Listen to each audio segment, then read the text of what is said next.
Hi friends, Stephanie here, and I'm back with more movie chatter. And what I have for you today is a segment I started a bit ago, but I want to pick up on and keep going and having this as a regular segment. So, what these are 12 films that I hope never get a remake. Now, I could have put 100 films on the table, and it would have been the tip of the iceberg. So, if there's a film that you think should never have a remake that you don't see on the table, please leave it in the comments, because this is going to kind of become a community input project, and you might see your pick up on a future list, because this is going to be a regular segment. I really enjoy doing these. So my first pick, and these are going to be pretty common titles, so I'll keep my commentary very brief. My first pick is a John Hughes film, one of many, and it's from 1985, and it's The Breakfast Club. I mean, what could they possibly do to The Breakfast Club that would make it any more perfect than it is? It is a perfect little snapshot of what life was like in a high school in 1985. You have the perfect cast and the perfect setting. Five students on Saturday detention who have to get to know each other. They represent all the stereotypical groups from high school at that time period, and I just don't think there is anything they could do to make this any better. The chemistry is perfect. The storyline is perfect. Everything about this, as with most John Hughes movies, I don't think they could do anything that would make this any better. And I would really hate to see any of the John Hughes movies get a remake, because I think they're just such a time capsule of the period when he was making films. And Breakfast Club had to be on my list. Now this next one, just coincidentally, is also a Criterion. This is from 2006. It is a film by Guillermo del Toro, and that is Pan's Labyrinth. Now, one of the things Hollywood loves to do is take a non-English film and make an English remake or an English language remake. This is in Spanish with English subtitles, but it's also a snapshot of time, after the Spanish Civil War. So why would you want that in English, right? Also, this is a fable about a little girl. She's 11 years old, and she's living with her very cruel stepfather who supports fascism and all kinds of things. And her mother are now living with him because the mother is having a child with him, and she sort of uses these fantasies to escape the reality she's living in. And it is just brilliant. Everything about this is brilliant. It's under the direction of Guillermo del Toro, and his visions are just so amazing.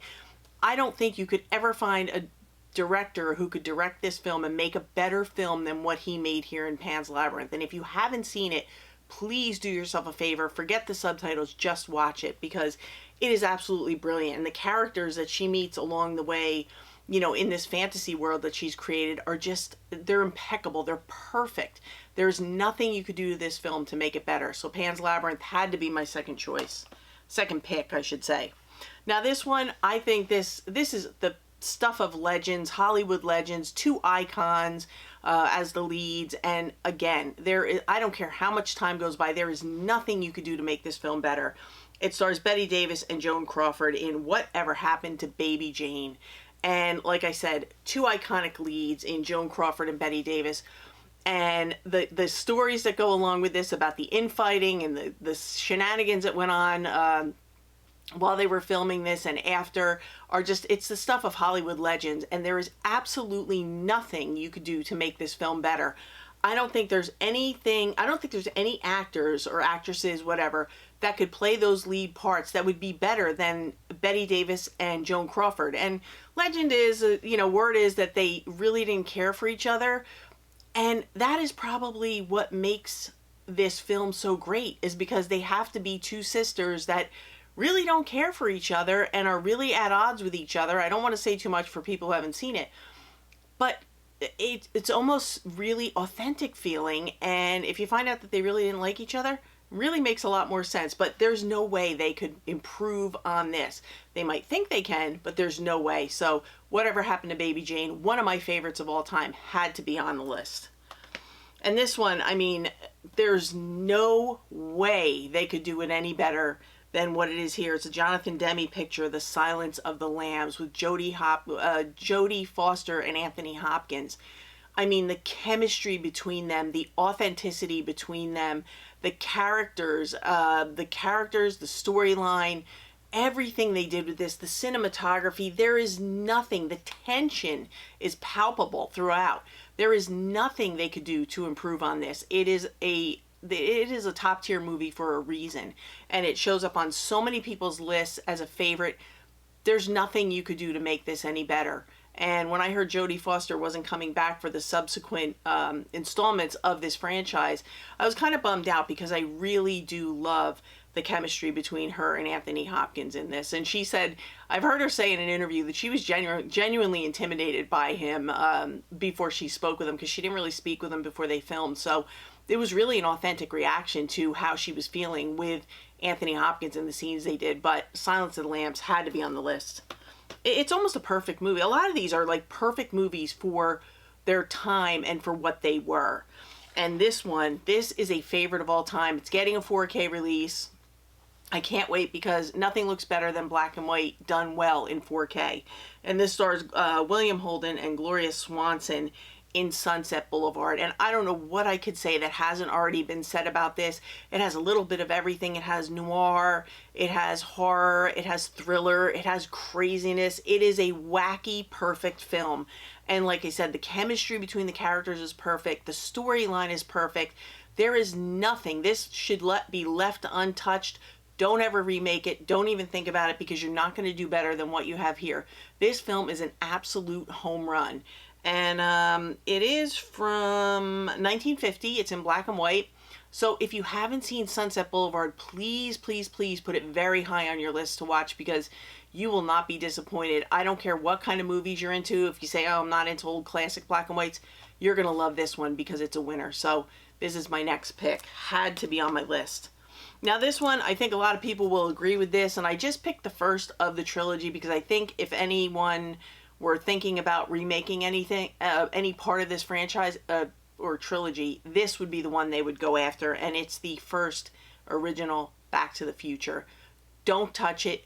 Don't do anything to it. Just leave it alone. Michael J. Fox is an absolute icon, and his relationship with Doc in this one is perfect. You have the DeLorean, you have the time travel, everything about this film is perfect, and it just holds up. Every time I watch this one, I'm reminded of why it was like on a repeat loop when I was in high school. This is a fantastic film. It should never be touched. It is part of Hollywood history, and just leave it alone.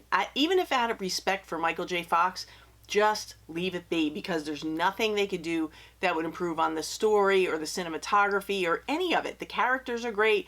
The chemistry between all the characters is great. Don't touch it. Leave it alone. Back to the Future. One of my favorites also, especially from that time period. Now this one is also one that is in Spanish with English subtitles.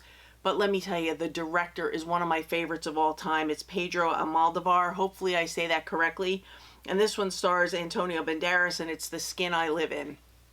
And if you haven't seen this one, you owe it to yourself to put it on your list. And I'm not going to say much about it for those of you who probably haven't seen it yet.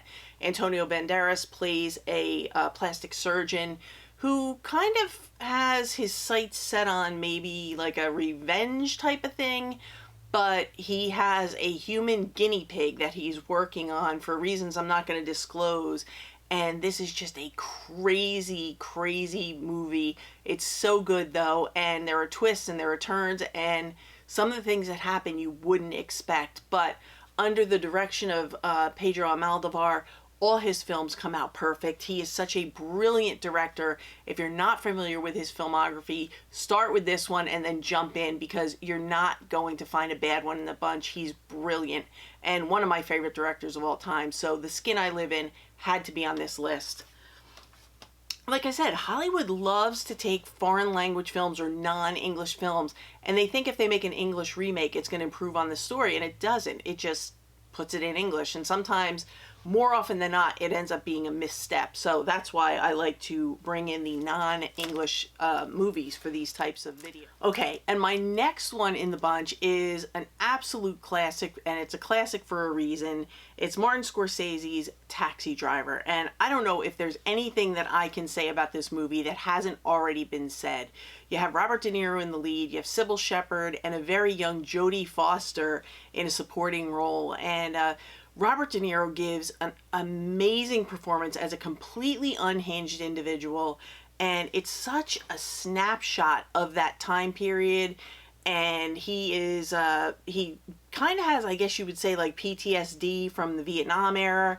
And there's really nothing that they could do that would improve on this. It needs to be right here, what it is, left alone.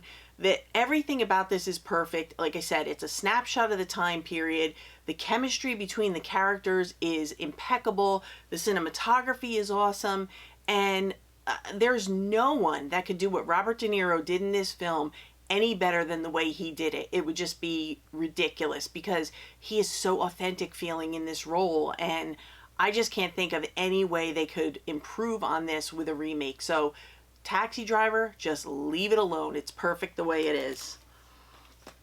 And this next one, it's another classic. So if you're into black and white, if you're not into black and white films, don't shy away from this. It's from 1966. It stars Elizabeth Taylor and Richard Burton, and it's Who's Afraid of Virginia Woolf. And Richard Burton and Elizabeth Taylor, they light up the screen on this one, and it is so authentic. And I know I keep saying authentic, but I think that's a big part of these movies. The authenticity cannot be replicated in a remake because they basically captured lightning in a bottle with this one. And the fights that they have in this movie and the dysfunction that goes on, it would be almost impossible to replicate it to the level that they take it to.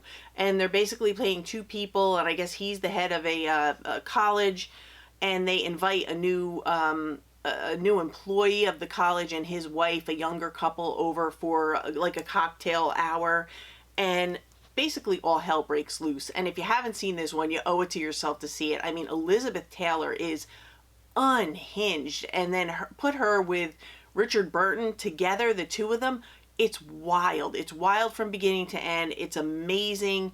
There is absolutely no reason for this to ever be touched. You never get it right, and it would never be better than what it is right here from 1966. So Who's Afraid of Virginia Woolf, a personal favorite that needs to be left alone.